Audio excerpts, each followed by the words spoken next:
আপনারা অনেক খেলোয়াড়দের সম্পর্কে ফেসবুকে স্ট্যাটাস দেন যে তাকে আমার এই কারণে ভালো লাগে, অর্থাৎ ওই খেলোয়াড় অনেক ভালো ভালো কাজ করে কিন্তু তার ঈমান নাই। তার নাম আপনারা হাতে লেখেন, গলায় লেখেন, আরো কম জায়গায় লেখেন, আল্লাহ ভালো জানে।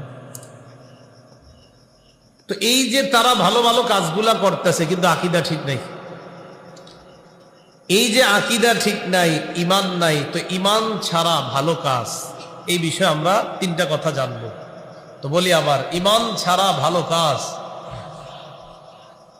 মরুভূমির মধ্যে মরীচিকাকে পানি মনে করার মতো।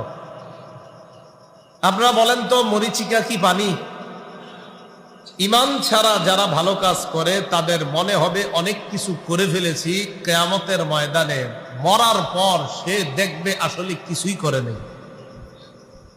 দলিল সূরা নূরের 39 নম্বর আয়াতে আল্লাহ বলেন, والذين كفروا أعمالهم كسراب بقيعة يحسبه الظمآن ماء